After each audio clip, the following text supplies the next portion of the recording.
मेरा देवर औरत की मसाज करता था। औरत भी खुशी खुशी देवर से मसाज करवाती थी। मेरा अक्सर दिल करता था कोई मेरी भी मसाज करे, मगर शर्म के मारे देवर को ना कहती। लेकिन मैं एक रात बहुत थकी हुई थी, तो देवर से मैंने कहा लाइट बंद करो और मेरी मसाज कर दो।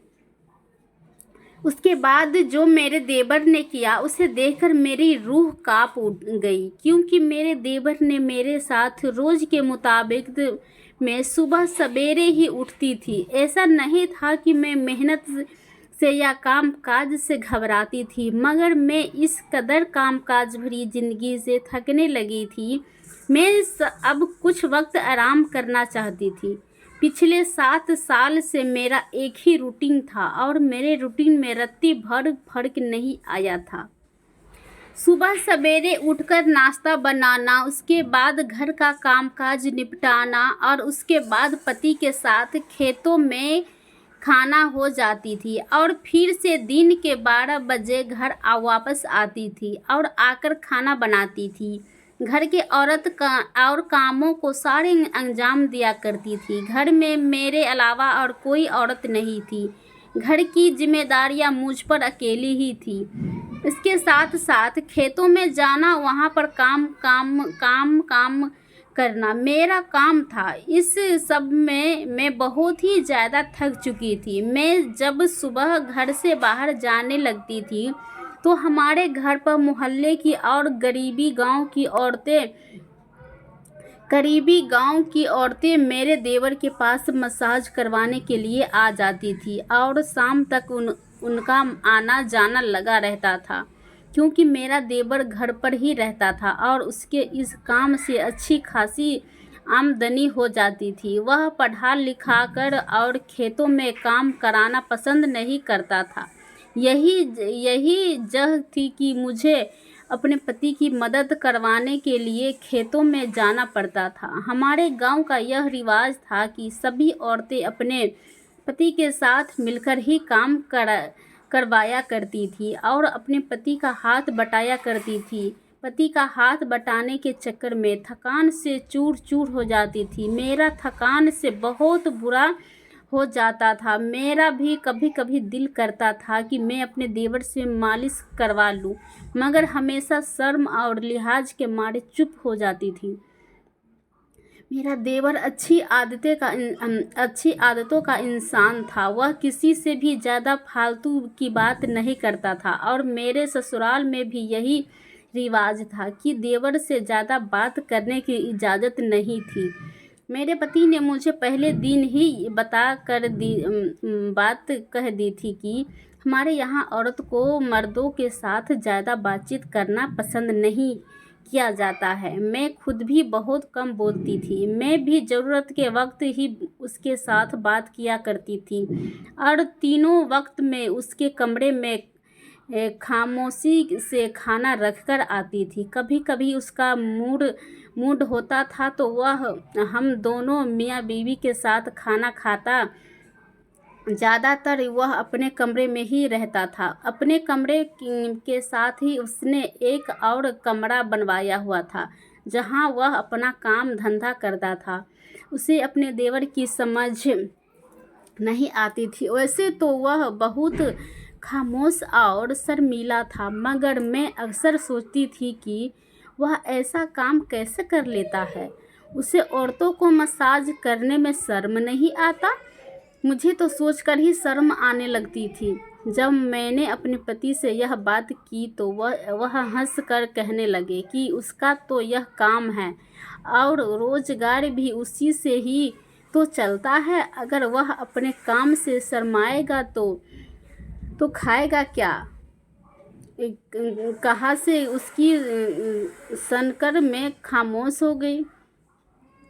मेरी शादी को उस वक्त सिर्फ 3 साल हुए थे जब मेरी सास का देहांत हो गया था। फिर घर की सारी जिम्मेदारी मेरे ही कंधे पर आ गई थी। उनकी मौजूदगी में मैं एक पल भी खुश नहीं रहती थी। 2 साल मैंने जैसे कांटे पर बसर किए थे, वह पल वह पल पल मुझ पर निगाह रखती थी। मैं कहाँ जा रही हूँ, क्या कर रही हूँ, उसकी निगाहें हर चीज़ पर होती थी। मैंने उस माहौल से बहुत ही ज़्यादा परेशान हो चुकी थी। मेरी शादी के 1 साल बाद उन्होंने मुझे औलाद ना होने के ताने देने शुरू कर दिए थे। मैंने इस बात पर बहुत रोती थी।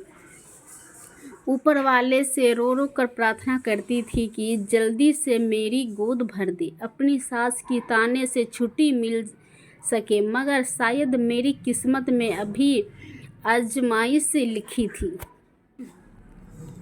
फिर एकदम से मेरी सास बीमार रहने लगी थी। बहुत से डॉक्टरों से उनका इलाज करवाया गया, मगर उनकी बीमारी किसी भी डॉक्टर से को समझ में नहीं आ रही थी। उनको दोनों बेटे उनसे बहुत ज़्यादा प्यार करते थे। मेरे ससुर का बहुत साल पहले ही देहांत हो गया था। मेरी सास ने उन दोनों को माँ बाप दोनों बनकर अकेले ही पाला था। वह बहुत गुस्से मिजाज वाली औरत थी। उन्होंने सारी जिंदगी बहुत शराफत से गुजार दी थी। उनके माँ बाप ने उन्हें दूसरी शादी करने पर बहुत जोर दिया, मगर अपने बच्चों की वजह से उन्होंने दूसरी शादी करने से इनकार कर दिया। उन्होंने सारी जिंदगी अपने दोनों बेटे के लिए कुर्बान कर दी। शायद यही वजह थी कि उनके यह दोनों बेटे भी उनकी बहुत ज़्यादा कद्र करते थे और माँ की हर बात मानते थे। जब मेरी सास बीमार पड़ गई तो उनके दोनों बेटे उनके बेड के पास बैठे रहते थे और तमाम जमा पूंजी अपनी माँ के इलाज में खर्च कर दिए, यह सोचकर कि शायद उनकी माँ बच जाए। मगर वह जिंदगी ही इतनी लेकर आई थी कि चंद महीने के बाद वह विदा हो चुकी थी। उसके बाद घर की सारी जिम्मेदारियां मुझ पर आ गई थी। घर के काम के साथ साथ हमारी हालत काफ़ी हद तक खराब हो चुकी थी और कर्ज उतारने के लिए ही हम तीनों लोग अपनी अपनी जगह पर बहुत ज़्यादा मेहनत कर रहे थे ताकि जल्दी से जल्दी इस कर्ज से छुटकारा पा सके। जब खेतों में जाने लगती थी तब हमारे घर में औरतें आने का सिलसिला शुरू हो जाता था। हर उम्र की औरतें लड़कियां मेरे देवर के पास आती थी। मेरे आज तक कभी किसी से अपने देवर के बारे में कोई गलत बात नहीं सुनी थी। सब लोग ही उसकी शराफत के बारे में गवाही देते थे, मगर एक दिन बहुत अजीब बात हुई। उस दिन मैं दोपहर का खाना बनाने के लिए जब घर आई तो मैंने अपने मोहल्ले की एक लड़की सुगंधा को देवर के कमरे से रोते हुए बाहर जाते देखा। मैंने यह देखा कर हैरान रह गई। शादी के बाद ऐसा पहली बार हुआ था। मेरे देवर की शराफत का सारा जमाना गवाही देता था और वह एक भला लड़का था जिसकी वजह से आज तक किसी को कोई तकलीफ नहीं पहुंची थी। तो फिर वह लड़की इस तरह से रोते हुए वहां से क्यों गई थी? मैं यह देखकर परेशान हो गई और सोचने पर मजबूर हो गई। उसके बाद काम की जिम्मेदारियों में लगकर मैं इस बात को गई थी कि कुछ दिनों बाद जब मैं खेतों में वापस आ रही थी तो वह लड़की अपने दरवाजे पर खड़ी थी। मुझे देखकर वह मेरे साथ इधर उधर की बातें करने लगी। मैं उससे जल्दी बातें करके जान छुड़ाकर घर आने का चक्कर में थी, क्योंकि मुझे अभी खाना भी बनाना था और फिर पति को देने के लिए वापस जाना था। मगर वह बातें ख़त्म करने का नाम ही नहीं ले रही थी। तभी उसकी एक बात सुनकर मैं चौंक गई। वह मेरे देवर के बारे में बात करने लगी कि मेरे देवर ने उसके साथ अच्छा नहीं किया। मेरे बहुत बार पूछने पर भी उसने उस बात के बारे में नहीं बताया कि मेरे देवर ने इस क्या किया। इतनी बात कहने के बाद वह अपने घर में वापस चली गई थी और मैं उसके बारे में सोचते हुए घर वापस आ गई। मैं परेशान हो चुकी थी कि ना जाने क्या बात है उस दिन का वह मेरे घर से क्यों रोते हुए वापस जा रही थी। ऐसे उस लड़की को गांव वाले अच्छी लड़की नहीं कहते थे। अक्सर मेरे पति उसके बारे में बात करते थे कि उसकी वजह से गांव का माहौल खराब हो रहा है, मगर मैं नहीं जानती थी कि आखिर ऐसा क्या वजह है कि गांव वाले उसके बारे में ऐसा क्यों कहते हैं। मेरे गांव की किसी औरतें से इतना मिलना जुलना नहीं था कि मुझे ऐसी चटपटी मसालेदार बातें सुनने को मिलती। इस बार मैंने अपने पति के साथ बात करने में सोचा, मगर जब तक मेरे पति के आने का वक्त हुआ तब तक घर की जिम्मेदारियों में इस बात को भूल गई थी कि मुझे उनसे कोई बात करनी थी। दिन इसी तरह तेज़ी से गुजरने लगे थे और एक दिन हम दोनों पति पत्नी खेतों में काम कर रहे थे कि तभी मोहल्ले का एक लड़का भागता हुआ वहाँ पर आया और वह जल्दी से घर वापस चलने के लिए कहने लगा। हम दोनों यह सुनकर परेशान हो गए थे कि न जाने क्या हुआ। भागते हुए हम दोनों घर वापस आए तो गांव के बहुत सारे औरतें और मर्द वहां पर इकट्ठे हुए थे। हम दोनों जब घर के अंदर दाखिल हुए तो सामने का मंजर देखकर हैरान रह गए। मेरा देवर सर झुकाए खड़ा था और उसके चेहरे और हालत से लग रहा था कि जैसे उसकी किसी के साथ हाथापाई हुई हो। वहाँ पर मौजूद मोहल्ले की औरतें भी बातें से मालूम हुआ कि मेरे देवर ने सुगंधा की इज्जत पर हाथ डालने की कोशिश की है। सुगंधा भी सर झुकाकर खड़ी थी। उसके कपड़े फटे हुए थे और वह हिचकिया लेकर रो रही थी। उसकी हालत देखकर मैंने अपना दिल लिया। एक नज़र जब मैंने देवर की तरफ देखा तो वह शर्म से जैसे जमीन में खड़ा हो जा रहा था। सुगंधा के माँ बाप ने कहना था कि मेरे देवर को सुगंधा से शादी करनी होगी, मगर मेरे पति सुनते ही बड़े हैरत में पड़ गए थे और गुस्से से चिल्लाने लगे यह सब झूठ है, मेरा भाई ऐसा नहीं कर सकता। गांव के सारे लोग मेरे देवर की शराफत की गवाही देने लगे। सुगंधा की असलियत किसी से भी ढकी छुपी नहीं थी, मगर सवाल यह था कि वह ऐसा करेगी ही क्यों। लेकिन सुगंधा के माँ बाप एक ही रट लगाए हुए थे कि गांव के बड़े लोगों ने बीच में बैठकर मामला रफा दफा किया। लेकिन इसके बाद मेरे देवर की इज्जत पर जैसे धब्बा लग गया था और सारी औरतें ने उसके साथ आना जाना छोड़ दिया था। वह सारा दिन अपने कमरे में बंद रहता था, बिल्कुल गुमसुम और खोया खोया। अब वह पहले भी बहुत कम बोलता था, मगर अब तो जैसे बात करना ही भूल गया था। उसकी हालत देखकर मुझे उस पर तरस आता था। मेरा दिल भी यह मानने को तैयार नहीं था कि मेरा देवर ऐसा कर सकता है। मैंने पति के बहुत कोशिश की वह उसके साथ खेतों में जाकर काम करे, मगर उसके साथ इनकार कर दिया। और फिर से मेरे एक रिश्तेदार की वजह से उसको शहर में नौकरी मिल गई और वह शहर में ही एक किराए का कमरा लेकर रहने लगा। हम दोनों पति पत्नी घर पर अकेले रह गए थे।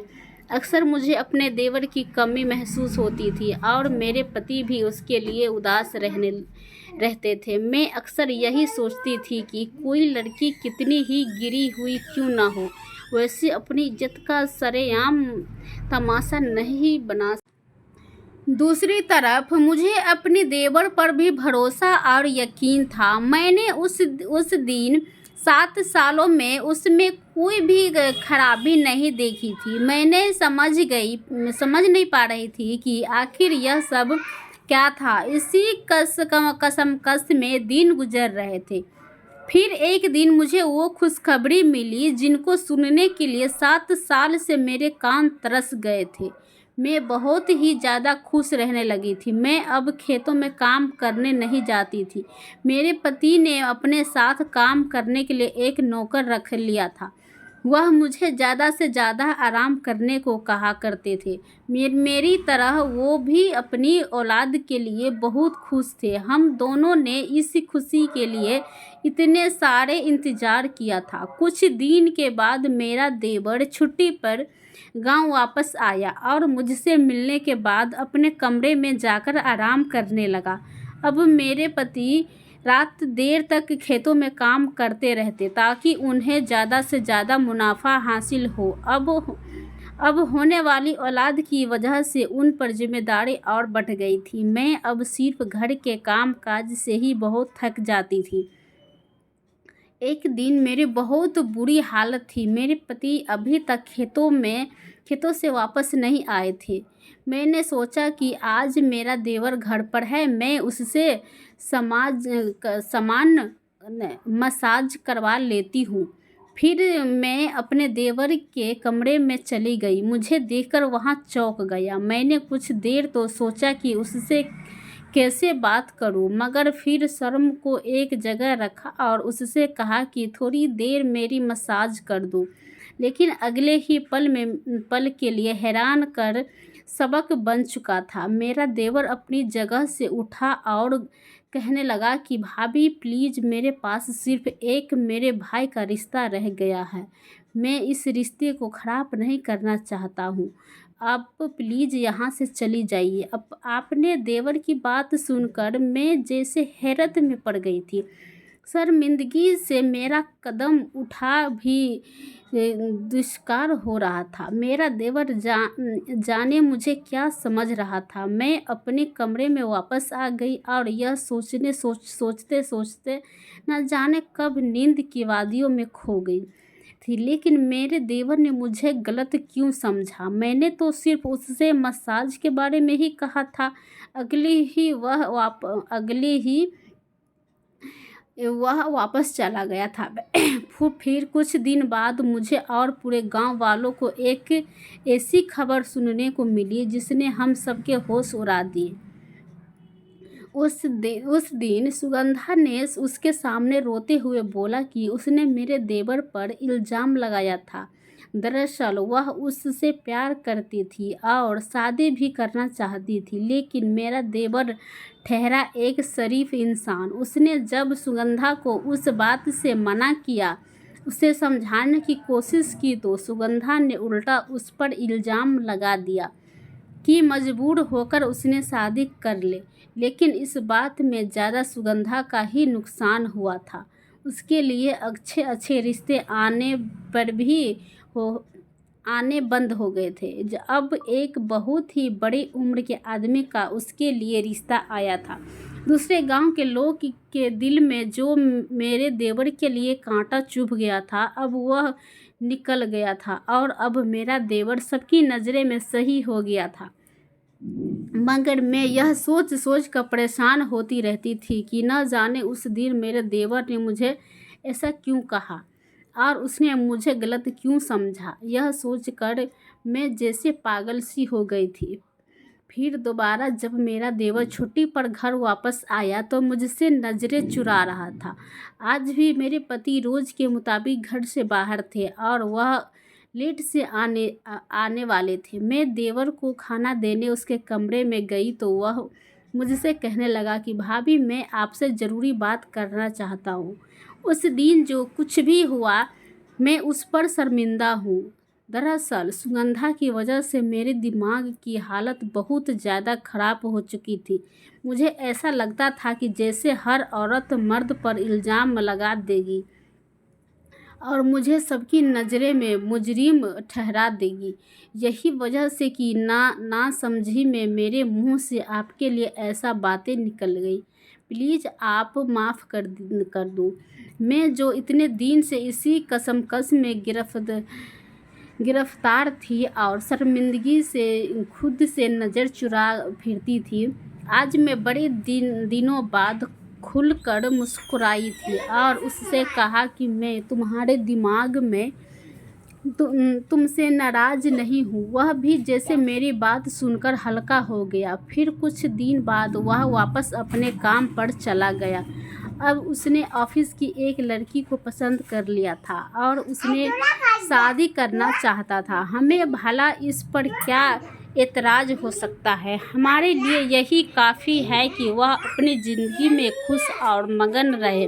कुछ दिनों बाद मैंने एक प्यारी सी बेटी को जन्म दिया और मेरे देवर ने भी अपनी पसंद की लड़की से शादी कर ली। हम लोग अब एक साथ खुशी खुशी रहने लगे हैं।